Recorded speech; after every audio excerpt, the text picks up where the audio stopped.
it should be at least minimizing it. This is, in my opinion, the most overlooked aspect of language learning today, but it's also the most important one to reach what I call a native speaker level or a speaker-like level. If you communicate without an accent or almost without an accent, this changes how natives behave towards you unconsciously. And it also gives you an ability to adapt a new self-image.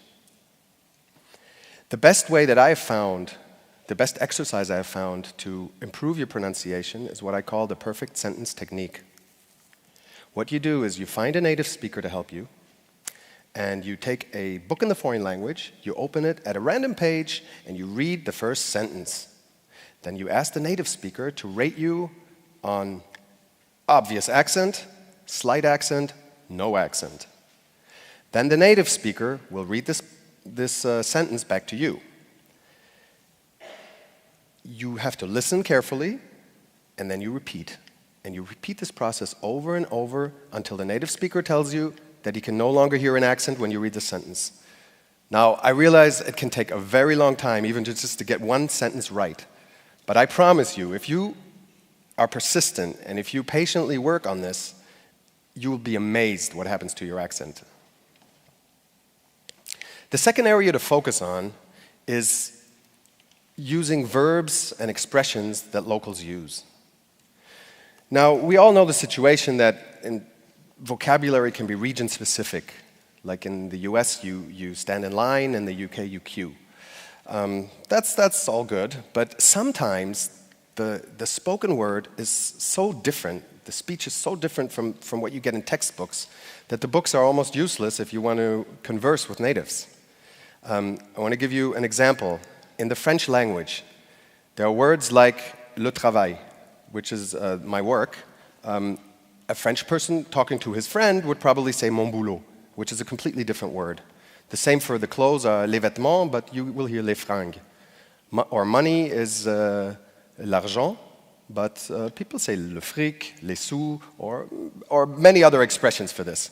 So obviously I'm only scratching the surface here, but here you actually have to learn all of these words and expressions one by one.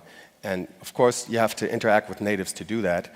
But after you reach a critical mass that you are comfortable with, it'll actually be easier. When you encounter something new, you'll just pick it up in one go, like native speakers would who hear words or expressions they didn't know before.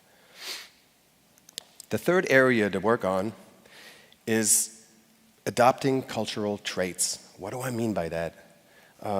So let me ask you, what does this mean, this gesture mean to you? Any Italians here? Okay, now, depending on what culture you're from, this could mean something rude, or it could just mean something incredulous, like, why did you do that? Or how could you? Or it could just be signaling food, give me food. Interesting, in the Middle East, this is just a standard way of signaling, please wait. So these kind of traits you have to internalize, and sometimes they're hard to spot, and it takes a lot of active listening. I want to give you a few more examples. So imagine I'm with three of my friends, an American, a German, and a Frenchman. And like we're walking, and maybe the American bumps his head, and his initial reaction might be, ouch. That's how you say it in English. But the German that, gets, elbowed in the crowd, he would say, aua. And the French person, he might step on a nail and say, aïe. So this, of course, in your target language, this is something you have to observe and also internalize, and it has to become part of you. I'm with these three friends, and I sit with them, and let's say I serve them tea, and I ask the American, would you like a biscuit with your tea? And if he answers in the affirmative, he might say, uh-huh. And I can ask the German, do you know what tea this is? And he'll say, mm-hmm. And then, and I ask the Frenchman, do you like this? And he'll say, mm. So you notice, these differences, they really require active listening. So all of these three things that I told you, which is pronunciation and colloquial speech and adopting these cultural traits, they all require that you interact with natives as much as possible. Ideally, you should fully immerse yourself in the culture. Now, if you have the chance to live abroad for a while, that would be great. Or maybe live among natives in your hometown. Perhaps just have a romantic relationship. Or even just spend times with, coworkers. Romantic relationships, I could do a whole talk about that. That works really well for these things. Yeah, so this will be different for everybody, of course. But even when you're not around natives, your learning must not stop. Because what you can do, you can watch TV shows and films, you can mimic the characters, you can write down anything that you hadn't heard of before, and practice that. I also want to encourage you to learn the lyrics of songs. Songs are really great because they tell stories, and they don't not only help your pronunciation when you sing them, but they also, if they're emotional, they can anchor these expressions into your active vocabulary. And it's like speaking all day and really using these expressions unconsciously. It's a great way. So music, definitely.